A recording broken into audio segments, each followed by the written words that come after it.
with me on this. But he said, woe unto the pastors that destroy and scatter the sheep of my pasture, saith the Lord. Verse 16 said, thus saith the Lord of hosts, hearken not unto the words of the prophet that prophesy unto you. They make you vain. They speak a vision of their own heart, and not out of the mouth of the Lord. They say still unto them that despise me. In other words, they go to people that don't even live for God and have a word for them. Amen. The Lord hath said, ye shall have peace, and they shall say unto everyone that walketh after the imagination of his own heart. How many of you know that the heart is desperately wicked? Who can know it? Anybody that's only trying to tell you what you want to hear and not what you need to hear, you better beware. Heart. Just because it sounds good doesn't mean it's of God. Just because it feels good doesn't mean it's of God. I can say a lot of things, Brother Tony, to get everybody up on their feet and shout amen. I can prophesy some things to say that when you open your mailbox tomorrow, you're going to be blessed. I can say a lot of things about what's going to happen to you in your walk to get you excited. But if it has not come from the Word of God, I'm only trying to preach to your heart, and your heart's lying to you. Your heart's telling you that this, because it looks good and feels good, it must be the will of God. But I'm here to serve notice. There's going to be no lying in the house of God. There's no going to be deception in the house of God. There's not going to be a prophet that's going to prophet false things in the house of God, because Jesus has control of his own house. There will be many that will come and prophesy there, but they doesn't mean that they're a prophet of God. Just because somebody says that their name is prophet, apostle, bishop, or whatever, it does not mean that they got that title from God. There's got to be somebody that has got enough ear and in touch with the Spirit of God that can recognize what comes from God and what does not. Some of these so-called prophets are just looking to make a profit. They're nothing but false pulpit hustlers that are trying to get another dime for their name. There's some out here that will tell you, just put your hand on the television. There's some prophets, quote unquote, that charge money to give you special insight on the things of God. I'm here to call out foolishness like that. There ain't no money in this world that you can buy and get and gain the insight of God.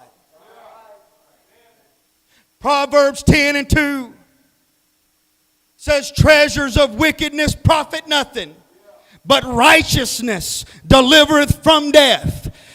Profit spending money is not going to buy, you're not going to buy your way into heaven. Your offering's not going to buy your way into heaven. Your giving and even your labor is not going to buy your way in heaven. But it's the righteousness of God. It's the grace and mercy of God. It's the baptism of the Holy Ghost is how we're going to see the kingdom of God. What is going to save us from this death is nothing but the Spirit of God. You cannot purchase this thing. Matter of fact, the reason why, Brian, you can't purchase it is because Scripture said he already bought it. He's already purchased it with his own blood. Don't be deceived about those that are trying to give you something you want to hear.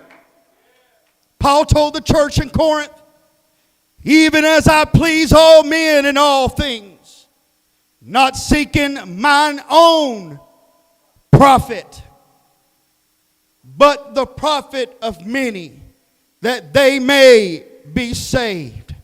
He goes on in chapter 14, for God is not the author of confusion, but of peace, as in all churches of the saints. That's why the Bible tells us in Colossians 2:8, beware lest any man spoil you through philosophy and vain deceit, after the tradition of men, after the rudiment of the world, and not after Christ. I heard Paul write to Timothy, warning him as he ministers to the pastors that are under him. For the time will come that they will not endure sound doctrine, but after their own lust they heap to themselves teachers, having itching ears, and they shall turn away their ears from the truth, and shall be turned unto fables. I just saw in the news now where they're consecrated their first transgender pastor. I want to tell you, there's fables out there that are telling you that you can do whatever you want and you can preach the word. I want to tell somebody that you cannot preach the word unless you've been sent by God. You can't preach the word unless you've been anointed. I don't care how many people agree with it. If it ain't in the word of God, if it ain't the truth of God, it is nothing but a deception. But be advised, in this church we preach the truth. Not to hurt anybody's feelings. Not to make anybody feel bad. Matter of fact, my goal ain't to make anybody feel bad. If you feel bad, it's coming from the preached word of God, then that's called conviction. When you see a wino and a drunkard, what do you do when you see them? When you see somebody that's living a lascivious lifestyle, what do you do and how do you treat them? Living for God doesn't mean you treat them like cancer, but you love them. But if you love somebody enough, you find a way through wisdom and the anointing and the Holy Ghost to allow you to be able to minister to somebody and let them know that the lifestyle you're living, it's not enough. You've got to have a relationship with God. That's what you're seeking. That's what you're looking for. You're not going to find that in drugs. You're not going to find that in partying. You're not going to find that in the club. You're not going to find that in sex. You're not going to find that in a lifestyle. You're not going to find that in popularity, but you will find that in Jesus. He's my Savior. He's the lover of my soul. It's Jesus that will help you. It's Jesus that will heal you. It's Jesus. You know how I know it? Paul said it in Ephesians 4, that we henceforth be no more children. Some of you have been living for God for 20 years and still get confused. But the idea that we may not preach the truth anymore because we don't identify with certain people, that's false. I'm tired of people sliding in church members' DMs. If you don't believe me, ask. Wondering if we're still apostolic. Let me tell you something. Instead of just looking at pictures, come and tune in on our Bible study. Tune in on our Sunday services and hear what we preach here, O Israel. The Lord our God is one. Let me tell you, there's only one way to salvation. The death, burial, and resurrection. That's repentance, baptism in Jesus' name, and the infilling of the Holy Ghost. The truth will be preached in the house of God.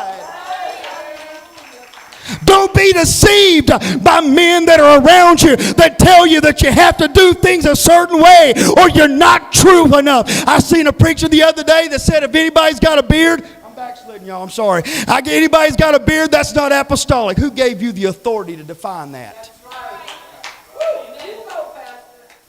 I'm not here for an agenda, I promise you.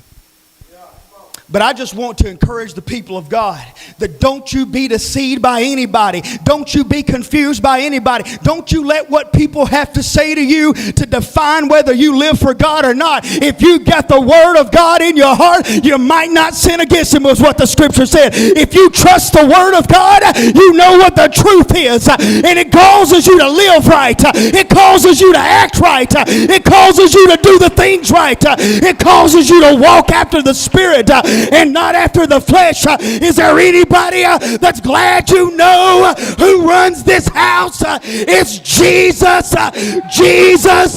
Jesus is in control of this house. Jesus is in control of his people. I don't need somebody to validate me as long as I've been validated by the Holy Ghost of God. Know ye not you've been bought with a price. You've received the Holy Ghost and he purchased you, and nobody can rip you out of his hands. If he's given you the Spirit, you can trust that he filled you. You can trust you're a child of God, and that's why we can say, I call on you, Abba Father. That's why we're a part of the adoption of Christ. I know who runs this house. At this point here, David thought because it felt good and it sounded good, it must have been the will of God, Lisa. I got to build him a house that looks better than mine. That's the will of God. Anybody, Ray Charles can see that.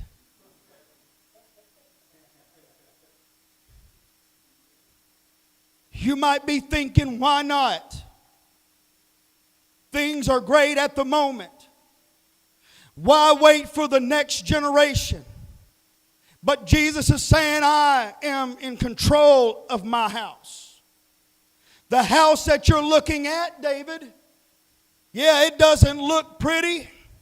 It doesn't look good on the outside. My tabernacle doesn't look as beautiful as the pyramids of Egypt. But this is my house. And my house is not about the way it looks. Like that. But what he's talking about is not about a physical location or a physical place. The prophet tells David that thou shalt not build a house, but thy son which shall come forth out of thy loins, he shall build the house for my name. That's why Jesus told Peter, thou art Peter. And upon this rock I will build my church, and the gates of hell shall not prevail against it. His house is not built on sand. It's not going to be blown to and fro. His house is not going to be thrown away by the winds of a storm. But his house is built on a solid foundation. It's Christ. It was not the idea of how it looked from the outside. What did not make sense in the eyes of David, Solomon, or the Pharisees now makes sense to us today. For the tabernacle that they were looking for was not made with hands of man, but by whose builder and maker is God. They were looking for a building, and they were looking for a king that would ride in on a stallion. But God was trying to build a kingdom.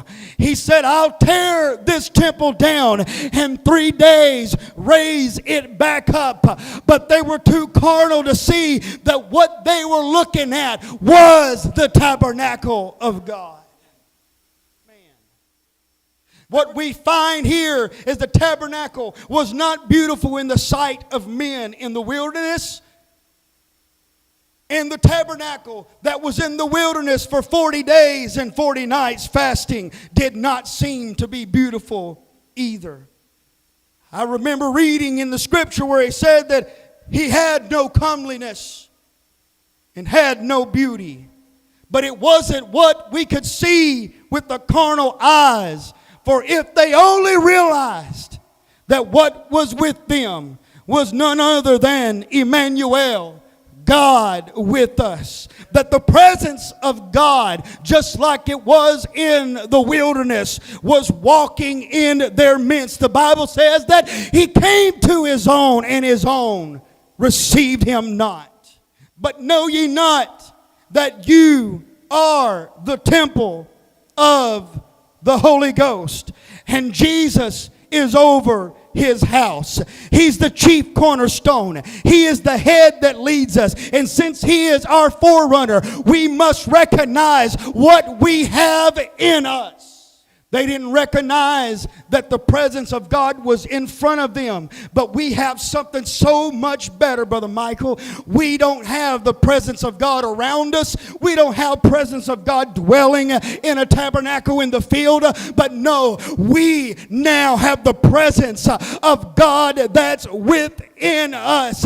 We are not our own. And